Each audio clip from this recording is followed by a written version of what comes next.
Since arriving in Israel, Chris Froome has made a decent effort of concealing the mental bruising of an ongoing battle to rescue his reputation, but there was no disguising the impact made by the tarmac of Jerusalem after he fell from his bike before the Giro d'Italia had even begun, wearing plasters after falling during a reconnaissance ride 4 hours earlier. Froome labored through the first stage of this race, a technical 9.7 kilometers time trial through the streets of this historical city, but admitted it had been a painful experience. "It's not ideal to race just after crashing, but that's bike racing, it's all part of the sport," he said. The clock told a fuller story. His 21st place finish putting him not only 37 seconds adrift of leader Tom Dumoulin but also behind compatriots Alex Dowsett and Simon Yates, a result few could have foreseen at the start of the day.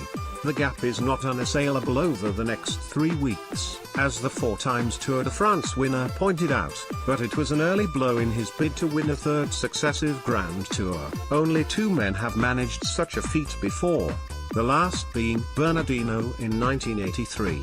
Froome's start to the season has been unspectacular by his own standards, with lucky results in his previous 3 outings, but he seemed confident ahead of the Grand Partenza, the first time the start of the Giro has been held outside Europe. It was 2 kilometers into a reconnaissance ride on Friday morning that the 32-year-old was thrown from his bike rounding the second corner of the course, in a built-up area of the city. There was an audible smash as he hit the ground, skidding across the road fast enough to create a rip in his racing jersey and shorts. Lifting himself to his feet, Froome hobbled back to collect his bike, cycling back to the Team Sky minibus. He was inspected by medics and after being cleaned up was cleared to take the start. "It's all superficial, no long-term damage," Froome said. "I'm just grateful it wasn't serious. A few guys went down and some were pretty badly injured, so I'm glad it wasn't more serious." Carnage reigned supreme on the opening day as another 3 riders also fell during their reconnaissance rides. The Bahrain-Merida rider Konstantin Sipsor, who used to be one of Froome's trusted lieutenants at Team Sky and was one of the overall favorites, was forced to withdraw after breaking a bone in his back.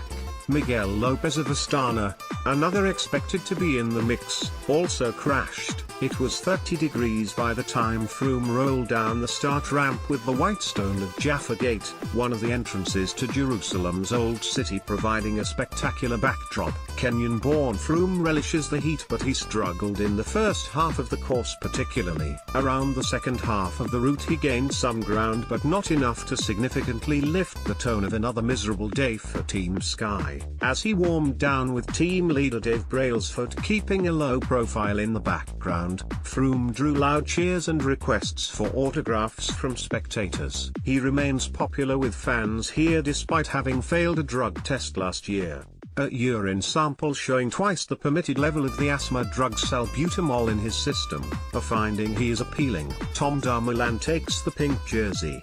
Photograph, Timber Whale/Getty Images. Froome is being paid a 7-figure sum to compete in the Giro d'Italia, which will move to its home country next week, but the race director, Mauro Vignai, intimated earlier in the week that the charismatic Dutchman Dumoulin might be a more popular overall winner.